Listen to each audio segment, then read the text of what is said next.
नमस्कार, मैं हूं आपके साथ पूजा भारती और आप देख रहे हैं न्यूज वॉच भारत। शुरुआत करते हैं बुलेटिन की। पहली खबर हरिद्वार से है। जूना अखाड़े के वरिष्ठ महामंडलेश्वर महायोगी पायलट बाबा का मंगलवार को मुंबई के एक अस्पताल में निधन हो गया है, जिससे जूना अखाड़े सहित समस्त संत समाज में शोक की लहर फैल गई है। जूना अखाड़े की देश में स्थित सभी शाखाओं, आश्रमों और मुख्य पीठों पर शोक सभा और शांति पाठ का आयोजन किया जा रहा है। जूना अखाड़े द्वारा 3 दिन का शोक घोषित किया गया है। हमारे अखाड़े के महामंडलेश्वर पायलट बाबा आज करीबन 4 बजे ब्रह्मलीन हो गए। पायलट बाबा के जाने का बहुत अत्यंत दुख है और उनकी क्षति कोई पूरी नहीं कर सकता। किसके वरिष्ठ महामंडलेश्वर के पद पे रहे और उनके कार्य तो पूरे देश भर में धार्मिक कार्य चलते रहे। अखाड़े को उनके जाने की बहुत बड़ी क्षति है। और किस तरह से शोक जैसे कल आज उनका रात तक पार्थिव शरीर आएगा, उसके बाद कल समाधि की प्रतिक्रिया, फिर आगे का जो होगा फिर आगे बताया जाएगा। पंचदश नाम जूना अखाड़े के वरिष्ठतम महामंडलेश्वर महायोगी पायलट बाबा को आज समाधि दी जाएगी। हजारों की संख्या में भक्त हरिद्वार पहुंच रहे हैं। बता दें कि महायोगी पायलट बाबा का मुंबई के अस्पताल में निधन हो गया है, जिससे जूना अखाड़े सहित समस्त संत समाज और अखाड़े में शोक की लहर व्याप्त है। जूना अखाड़े के अंतर्राष्ट्रीय संरक्षक श्री महंत हरिगिरी महाराज के निर्देश पर जूना अखाड़े की पूरे प्रदेश में स्थित सभी शाखाओं, आश्रमों और मुख्य पीठों पर शोक सभा और शांति पाठ का आयोजन किया जा रहा है। जूना अखाड़े द्वारा 3 दिन का शोक घोषित किया गया है।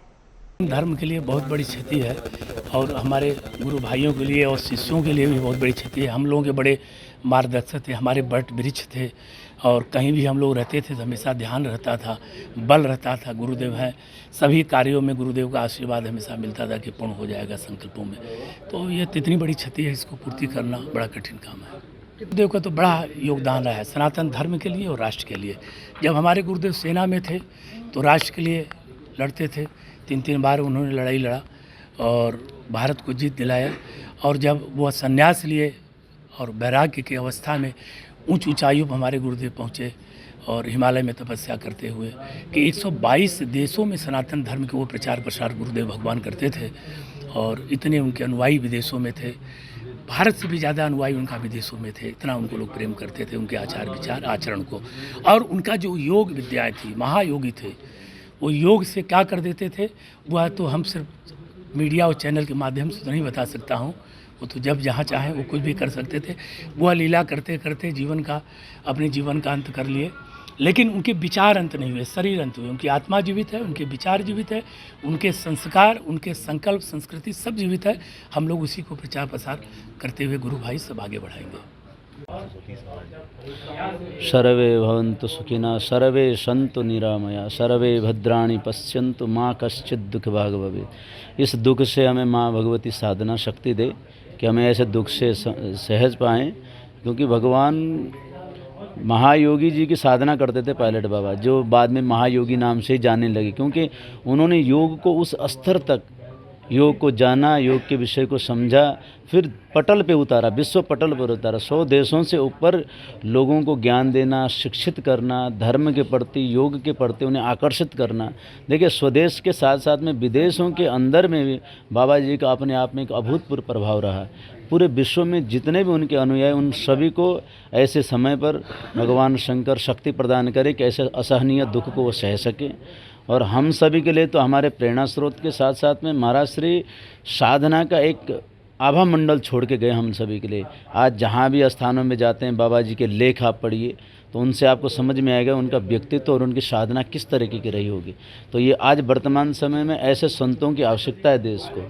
तो वर्तमान समय में तो अपूर्णीय क्षति, जिस क्षति को भर पाना बड़ा कठिन है। कभी अध्यात्म में भगवान शंकर की इच्छा से दुर्लभ कोई महायोगी, महाहिमालय, जो स्वयं भगवान शंकर की इच्छा से अपने गणों में उनके अंश का अवतार होता है, प्रभाव होता है। जो राष्ट्र से लेकर चीन का आपको पता है कि वो जो है चीन के युद्ध में भी थे और देश के मतलब जो है 3 महीना जल में, हिमालय में जल में समाधि लगाना, भूमि में समाधि लगाना, ध्यान केंद्र में रहना। ऐसे कभी कभी दुर्लभ ऐसे महापुरुषों का कभी कभी अकल्पनीय अवतार होता है। जिसकी क्षति के बारे में तो कल्पना भी नहीं कर सकते हैं। वो तो भगवान दत्तात्रेय से, महादेव से, कैलाशवासी से प्रार्थना करते हैं कि पुणे महाराज अपने चरणों में उनको स्थान देने के बाद, उनको मुक्ति देने के बाद फिर अपने अंश में उनका अवतार करें, जिसे सनातन का प्रचार प्रसार वो करें। उनकी जरूरत थी और है, रहेगी हमारी याचना हमेशा। उनके चरणों में पुष्पांजलि श्रद्धांजलि अर्पित करते हुए हम लोग उनके शिष्य प्रशिष्य और जो जूना अखाड़े के महामंडलेश्वर हमारे सन्यासिनी है या जो सन्यासी है, भक्तगण है, उनका निर्णय होगा कि कब और कहाँ समाधि लगाई जाएगी। ये निर्णय उनका व्यक्तित्व है और वो जो निर्णय लेंगे गणमान्य उनको मानने वाले और सन्यासिनी सन्यासी वही जूना अखाड़ा उसका आदर करता रहा है और उसी को फूल बरसाते हुए अपना विचार व्यक्त करेगा। जय अमर रहे सोमनाथ गिर जी महाराज, अमर रहे। रेलवे बोर्ड सलाहकार समिति सदस्य पूजा नंदा ने बीपीसीएल की मांग के अनुसार लढौरा से बॉटलिंग प्लांट तक रेल लाइन के सर्वेक्षण हेतु प्रार्थना पत्र दिया। उन्होंने कहा कि रुड़की क्षेत्र के नजदीक स्थित भारत पेट्रोलियम कॉर्पोरेशन लिमिटेड का एलपीजी बॉटलिंग प्लांट है, जहां से उत्तराखंड के सभी जिलों की 75 गैस एजेंसियों को घरेलू एलपीजी गैस सप्लाई की जाती है। इसके अलावा उन्होंने क्या कुछ कहा है, सुनिए। आज हम रुड़की स्टेशन पर आए हैं और एक प्रार्थना पत्र देने के लिए कि ये मेरे पास आए हैं प्रार्थना पत्र लोगों के, जनता के, मेरी बहनों के। जब चार धाम यात्रा होती है या कांवड़ यात्रा होती है तो इस तरीके से जो भारत पेट्रोलियम कॉर्पोरेशन लिमिटेड है जो कि लंडोरा में है, इनका बॉटलिंग प्लांट, वहाँ पर क्या होता है कि जब इस तरीके की चार धाम यात्रा होती है या कांवड़ जो यात्रा होती है, लोग जो है कांवड़ अपने कांवड़िए जो है पवित्र जल लेके जा रहे होते हैं तो रूट डाइवर्जन हो जाता है, जिसकी वजह से एलपीजी की सप्लाई जो है समय पर नहीं हो पाती और रूट डाइवर्जन की वजह से बहुत असुविधा होती है। तो अगर कुछ ऐसा निरीक्षण किया जाए ट्रेन वैगन के द्वारा बॉटलिंग प्लांट से अगर सीधा जो है सप्लाई हो सके, कुछ ऐसा निरीक्षण किया जाए तो इस संदर्भ में एक प्रार्थना पत्र हम इनको देने के लिए आए हैं। धन्यवाद।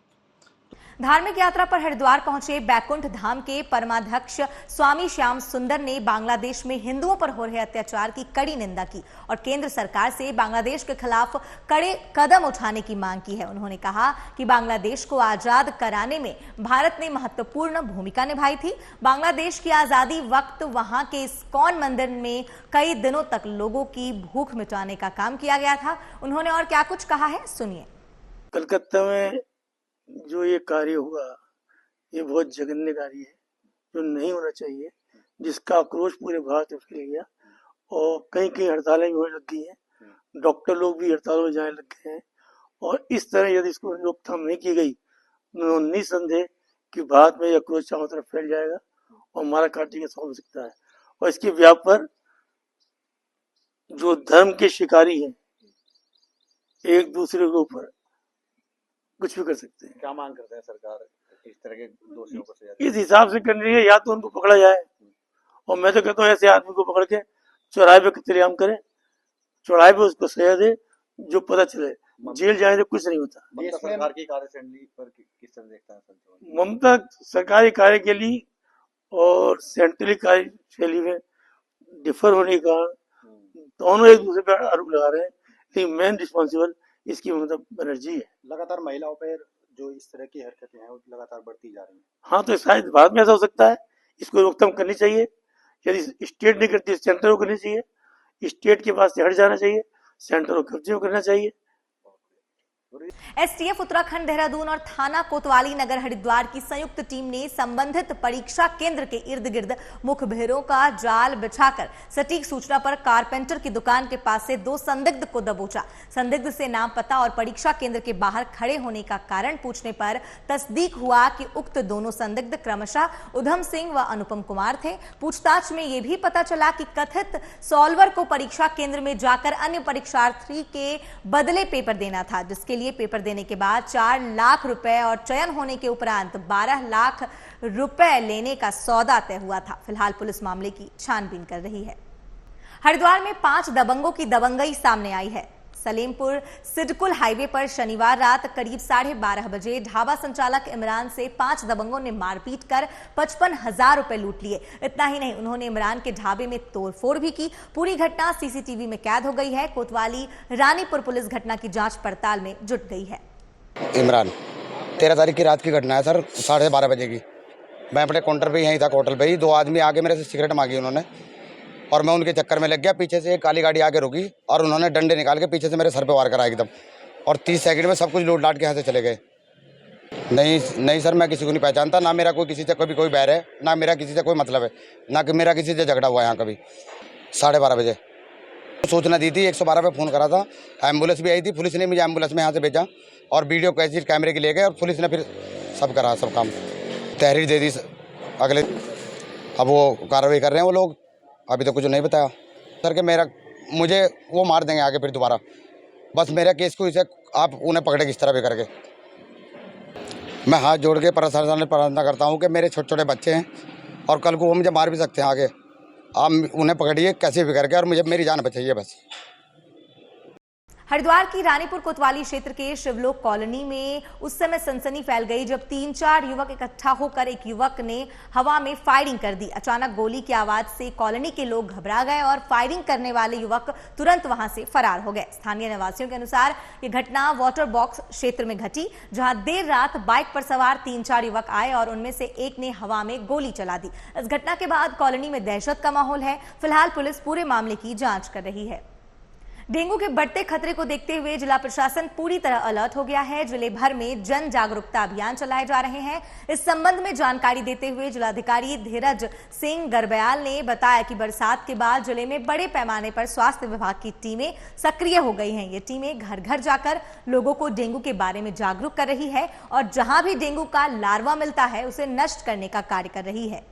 प्रिकॉशन हम लोग ले रहे हैं और इसमें जो हमारा सोर्स रिडक्शन का जो हमारा काम होना है खासकर बरसात के बाद, तो उसमें लार्ज स्केल में इसको टेकअप करने की आवश्यकता है। और अभी से हम लोगों ने जन जागरूकता अभियान इसको स्टार्ट कर दिया है और पूरे जनपद में स्वास्थ्य विभाग की टीम, लोकल बॉडीज की टीम वो एक्टिव हो गई, क्योंकि जैसे बारिश शुरू हो जाती है, खत्म हो जाती है, उसके बाद जो हरिद्वार के दृष्टिकोण से हम देखते हैं जो टेम्परेचर लगभग रहता है यहाँ का और ह्यूमिडिटी जो यहाँ पे रहती है, उससे डेंगू के लार्वा के पनपने की संभावनाएं हमारी ज़्यादा होती है।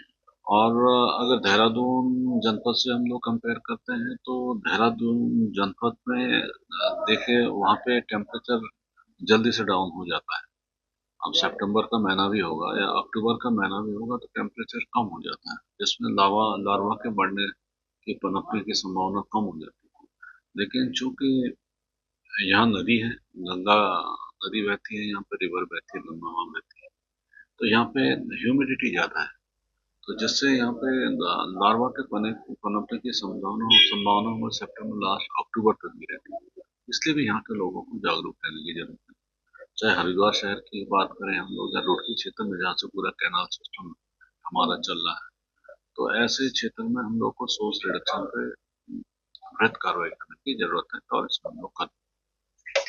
रुद्रपुर में नर्स हत्याकांड के बाद लगातार चल रहे विरोध प्रदर्शन के बीच मृतका नर्स के परिजनों ने कांग्रेस कार्यकर्ताओं के साथ गैरसैंण में धरना देने जा रहे थे। इसी को लेकर गदरपुर पुलिस ने गैरसैंण जाने से बैरिकेडिंग लगाकर मार्ग अवरुद्ध कर दिया, जिसके बाद कांग्रेस कार्यकर्ता और मृतका के परिजन सड़क पर ही धरना प्रदर्शन करने लग गए।